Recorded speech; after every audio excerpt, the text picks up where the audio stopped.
The shadow. It is in the hot lands that the sun burns, sure enough. There the people become quite a mahogany brown, aye. And in the hottest lands, they are burnt darker still.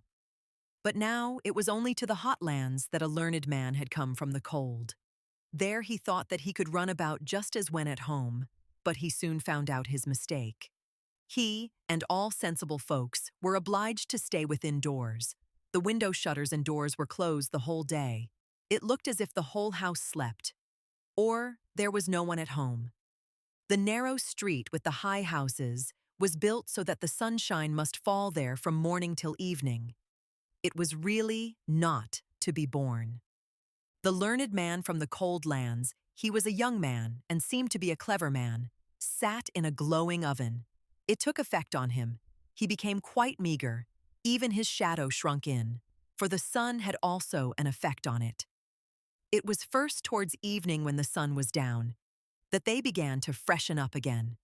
In the warm lands, every window has a balcony, and the people came out on all the balconies in the street, for one must have air, even if one be accustomed to be mahogany. It was lively both up and down the street. Tailors and shoemakers and all the folks moved out into the street. Chairs and tables were brought forth, and candles burnt. Yes, above 1,000 lights were burning. And the one talked, and the other sung. And people walked, and church bells rang, and asses went along with a dingle-dingle-dong, for they too had bells on. The street boys were screaming and hooting, and shouting and shooting, with devils and detonating balls. And there came corpse-bearers and hood-wearers, for there were funerals with psalm and hymn. And then the din of carriages driving and company arriving. Yes, it was, in truth, lively enough down in the street. Only in that single house, which stood opposite that in which the learned foreigner lived, it was quite still. And yet someone lived there, for there stood flowers in the balcony. They grew so well in the sun's heat, and that they could not do unless they were watered, and someone must water them. There must be somebody there. The door opposite was also opened late in the evening, but it was dark within, at least in the front room. Further in there was heard the sound of music. The learned foreigner thought it quite marvelous, but now it might be that he only imagined it, for he found everything marvelous out there, in the warm lands, if there had only been no sun. The stranger's landlord said that he didn't know who had taken the house opposite. One saw no person about, and as to the music, it appeared to him to be extremely tiresome. It is as if someone sat there and practiced a piece that he could not master. Always the same piece, I shall master it. says he, but yet he cannot master it however long he plays. One night the stranger awoke. He slept with the doors of the balcony open, the curtain before it was raised by the wind, and he thought that a strange luster came from the opposite neighbor's house. All the flowers shone like flames in the most beautiful colors, and in the midst of the flowers stood a slender, graceful maiden. It was as if she also shone. The light really hurt his eyes. He now opened them quite wide. Yes, he was quite awake. With one spring he was on the floor. He crept gently behind the curtain, but the maiden was gone. The flowers shone no longer, but there they stood, fresh and blooming as ever. The door was ajar, and far within, the music sounded so soft and delightful, one could really melt away in sweet thoughts from it. Yet it was like a piece of enchantment. And who lived there? Where was the actual entrance? The whole of the ground floor was a row of shops, and there people could not always be running through. One evening the stranger sat out on the balcony. The light burnt in the room behind him, and thus it was quite natural that his shadow should fall on his opposite neighbor's wall. Yes, there it sat, directly opposite, between the flowers on the balcony. And when the stranger moved, the shadow also moved. For that, it always does, I think my shadow is the only living thing one sees over there.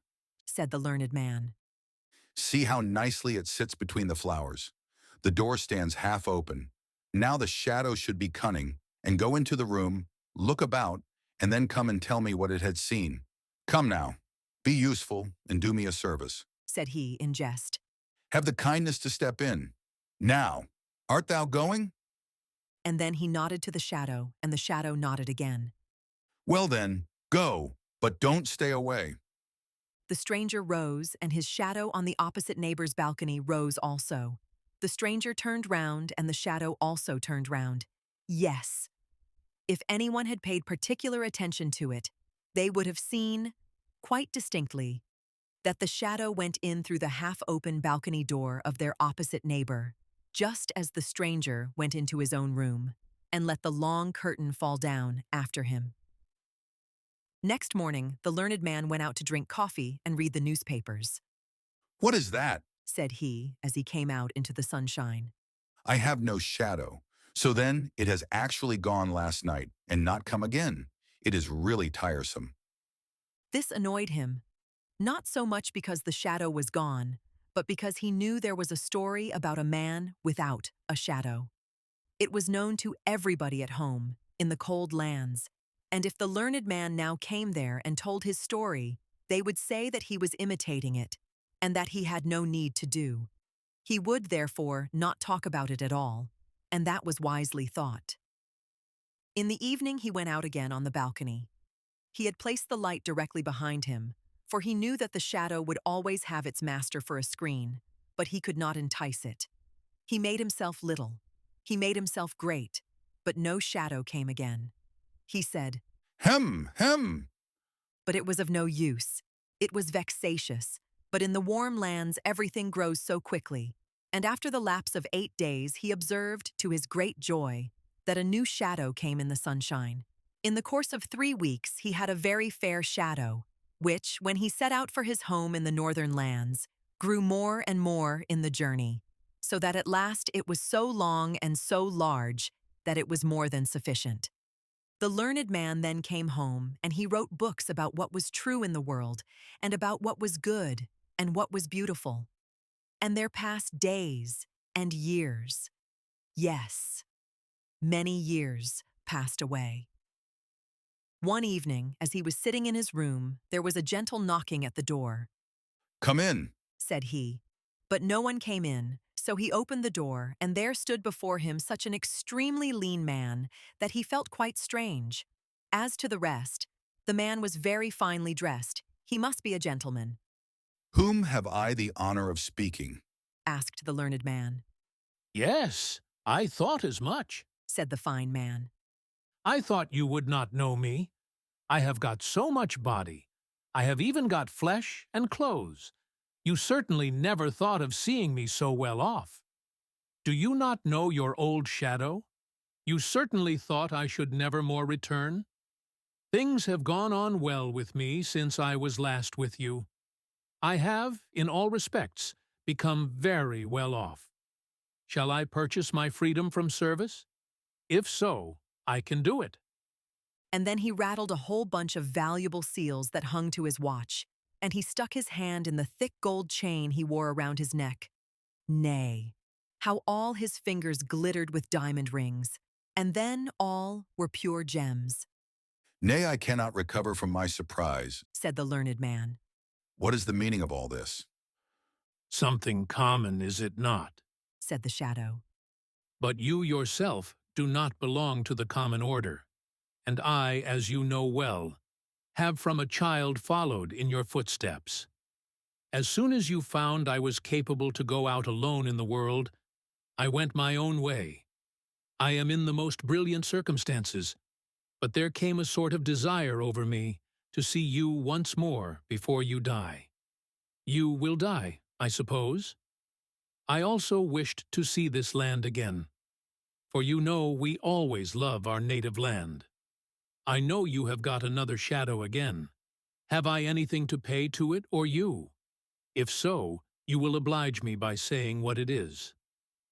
Nay, is it really thou? Said the learned man. It is most remarkable. I never imagined that one's old shadow could come again as a man.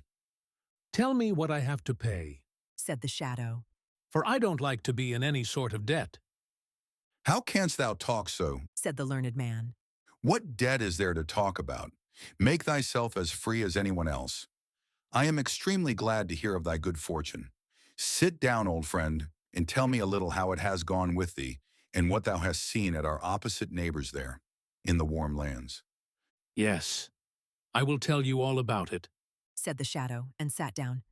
But then you must also promise me that, wherever you may meet me, you will never say to anyone here in the town that I have been your shadow.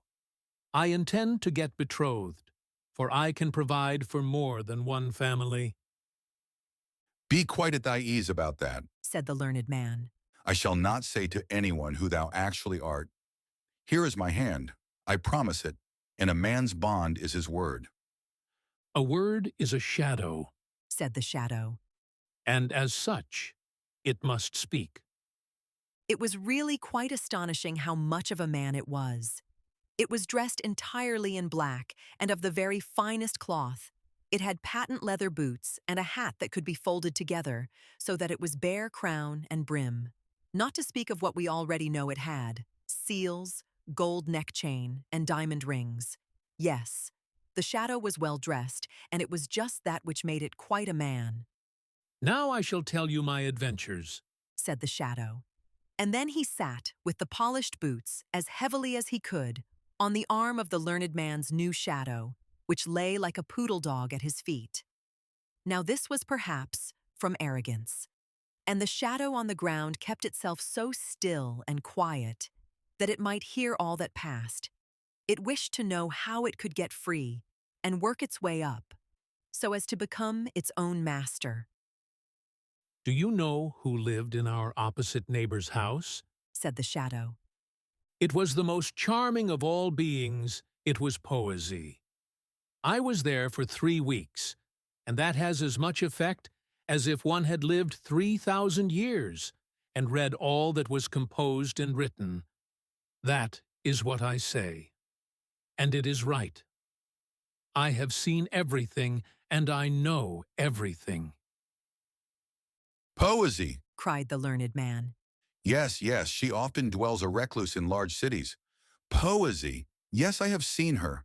A single short moment, but sleep came into my eyes. She stood on the balcony and shone as the aurora borealis shines. Go on, thou wert on the balcony, and went through the doorway, and then— Then I was in the antechamber. Said the shadow. You always sat and looked over to the antechamber. There was no light. There was a sort of twilight. But the one door stood open directly opposite the other, through a long row of rooms and saloons. And there it was lighted up. I should have been completely killed if I had gone over to the maiden, but I was circumspect. I took time to think, and that one must always do. And what didst thou then see? Asked the learned man. I saw everything, and I shall tell all to you. But it is no pride on my part, as a free man, and with the knowledge I have, not to speak of my position in life, my excellent circumstances, I certainly wish that you would say you to me. I beg your pardon. Said the learned man. It is an old habit with me.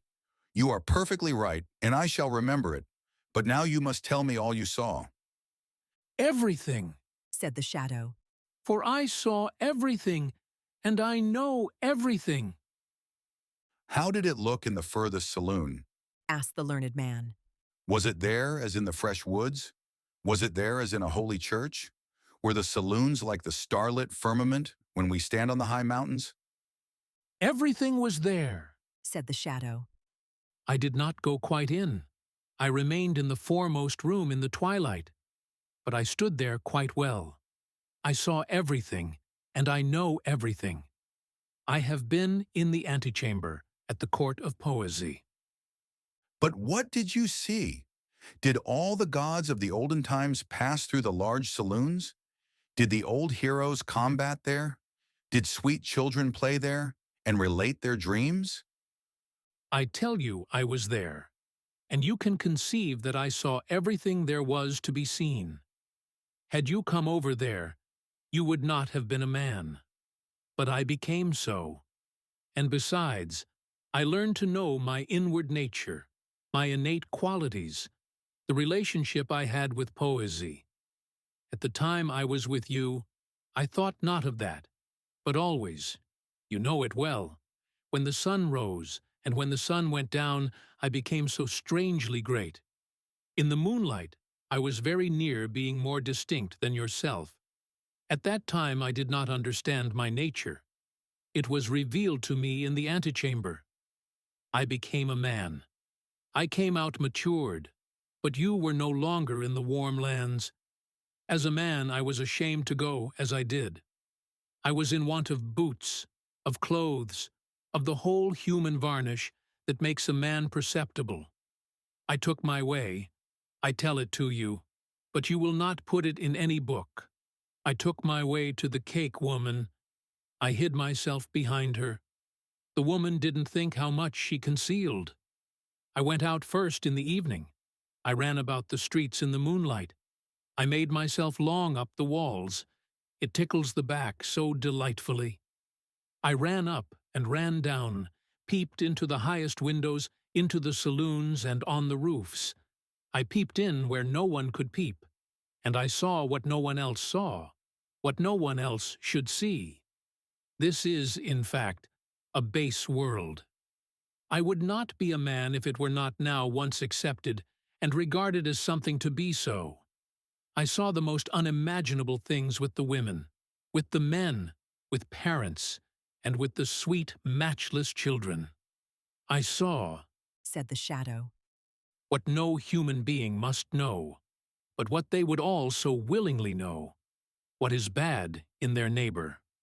Had I written a newspaper, it would have been read, but I wrote direct to the persons themselves, and there was consternation in all the towns where I came. They were so afraid of me, and yet they were so excessively fond of me.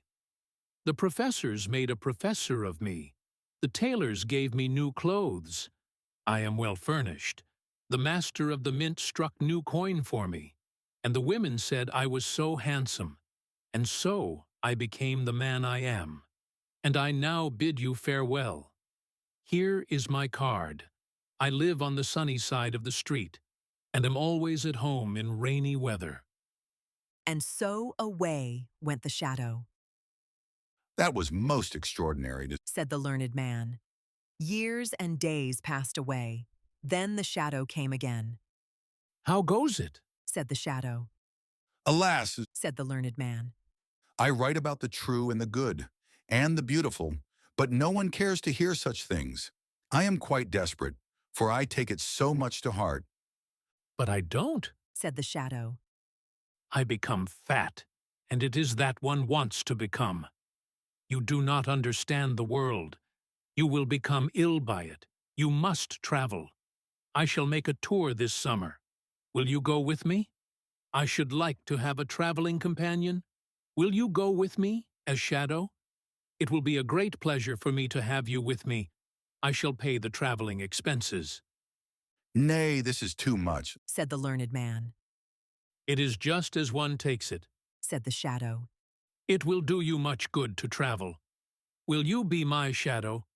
You shall have everything free on the journey. Nay, that is too bad. Said the learned man. But it is just so with the world, Said the shadow. and so it will be. And away it went again. The learned man was not at all in the most enviable state.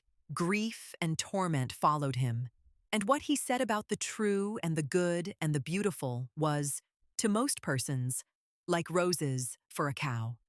He was quite ill at last, You really look like a shadow. said his friends to him, and the learned man trembled, for he thought of it, You must go to a watering place. said the shadow, who came and visited him. There is nothing else for it. I will take you with me for old acquaintance' sake. I will pay the traveling expenses, and you write the descriptions. And if they are a little amusing for me on the way, I will go to a watering place. My beard does not grow out as it ought. That is also a sickness, and one must have a beard. Now you be wise and accept the offer. We shall travel as comrades. And so they traveled. The shadow was master, and the master was the shadow. They drove with each other. They rode and walked together, side by side, before and behind, just as the sun was. The shadow always took care to keep itself in the master's place. Now the learned man didn't think much about that. He was a very kind-hearted man, and particularly mild and friendly. And so he said one day to the shadow, As we have now become companions, and in this way have grown up together from childhood, shall we not drink thou together? It is more familiar. You are right. said the shadow, who was now the proper master. It is said in a very straightforward and well-meant manner. You, as a learned man, certainly know how strange nature is. Some persons cannot bear to touch gray paper, or they become ill. Others shiver in every limb if one rub a pane of glass with a nail. I have just such a feeling on hearing you say thou to me. I feel myself as if pressed to the earth in my first situation with you. You see that it is a feeling, that it is not pride. I cannot allow you to say thou to me, but I will willingly say thou to you, so it is half done. So the shadow said thou to its former master. This is rather too bad, Thought he, that I must say you and he say thou. but he was now obliged to put up with it. So they came to a watering place where there were many strangers, and amongst them was a princess, who was troubled with seeing too well. And that was so alarming. She directly observed that the stranger who had just come was quite a different sort of person to all the others.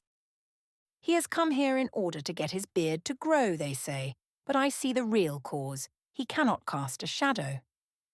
She had become inquisitive, and so she entered into conversation directly with the strange gentleman on their promenades. As the daughter of a king, she needed not to stand upon trifles, so she said, Your complaint is that you cannot cast a shadow. Your Royal Highness must be improving considerably. said the shadow.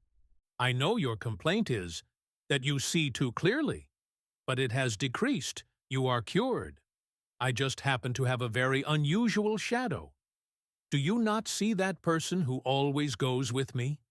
Other persons have a common shadow, but I do not like what is common to all. We give our servants finer cloth for their livery than we ourselves use, and so I had my shadow trimmed up into a man. Yes, you see, I have even given him a shadow. It is somewhat expensive, but I like to have something for myself. What? Thought the princess. Should I really be cured? These baths are the first in the world. In our time, water has wonderful powers. But I shall not leave the place, for it now begins to be amusing here. I am extremely fond of that stranger. Would that his beard should not grow, for in that case he will leave us. In the evening, the princess and the shadow danced together in the large ballroom. She was light, but he was still lighter. She had never had such a partner in the dance. She told him from what land she came, and he knew that land. He had been there, but then she was not at home. He had peeped in at the window, above and below. He had seen both the one and the other, and so he could answer the princess and make insinuations, so that she was quite astonished. He must be the wisest man in the whole world. She felt such respect for what he knew, so that when they again danced together, she fell in love with him, and that the shadow could remark, for she almost pierced him through with her eyes. So they danced once more together, and she was about to declare herself, but she was discreet. She thought of her country and kingdom, and of the many persons she would have to reign over. He is a wise man, said she to herself. It is well, and he dances delightfully. That is also good, but has he solid knowledge? That is just as important. He must be examined. So she began, by degrees, to question him about the most difficult things she could think of, and which she herself could not have answered, so that the shadow made a strange face. You cannot answer these questions, said the princess. They belong to my childhood's learning. Said the shadow. I really believe my shadow by the door there can answer them. Your shadow, said the princess.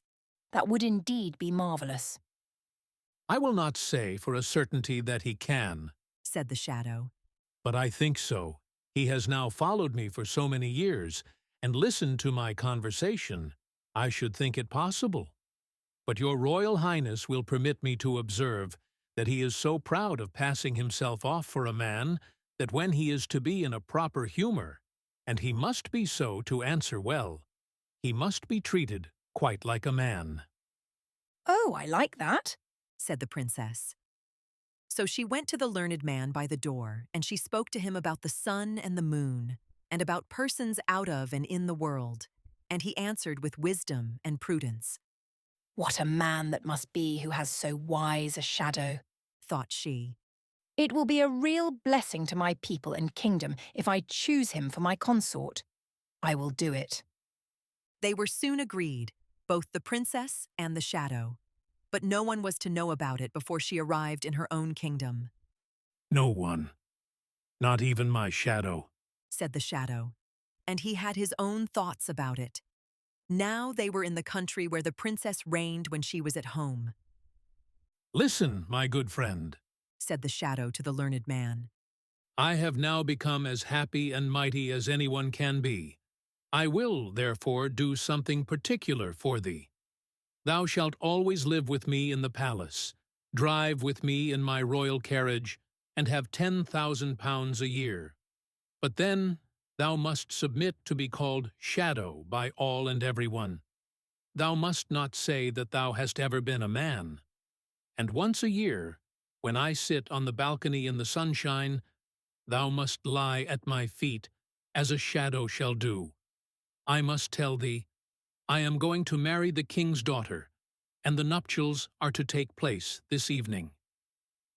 Nay, this is going too far, said the learned man. I will not have it. I will not do it. It is to deceive the whole country and the princess too. I will tell everything, that I am a man, and that thou art a shadow. Thou art only dressed up. There is no one who will believe it, said the shadow. Be reasonable, or I will call the guard. I will go directly to the princess, said the learned man. But I will go first, said the shadow. And thou wilt go to prison. And that he was obliged to do, for the sentinels obeyed him whom they knew the king's daughter was to marry. You tremble, said the princess, as the shadow came into her chamber. Has anything happened? You must not be unwell this evening, now that we are to have our nuptials celebrated. I have lived to see the most cruel thing that anyone can live to see, said the shadow. Only imagine. Yes, it is true. Such a poor shadow skull cannot bear much. Only think, my shadow has become mad. He thinks that he is a man, and that I, now only think, that I am his shadow. It is terrible, said the princess. But he is confined, is he not? That he is. I am afraid that he will never recover. Poor shadow, said the princess. He is very unfortunate. It would be a real work of charity to deliver him from the little life he has, and, when I think properly over the matter, I am of opinion that it will be necessary to do away with him in all stillness. It is certainly hard, said the shadow, for he was a faithful servant. And then he gave a sort of sigh. You are a noble character, said the princess. The whole city was illuminated in the evening, and the cannons went off with a bum, bum, and the soldiers presented arms. That was a marriage. The princess and the shadow went out on the balcony to show themselves and get another hurrah. The learned man heard nothing of all this, for they had deprived him of life.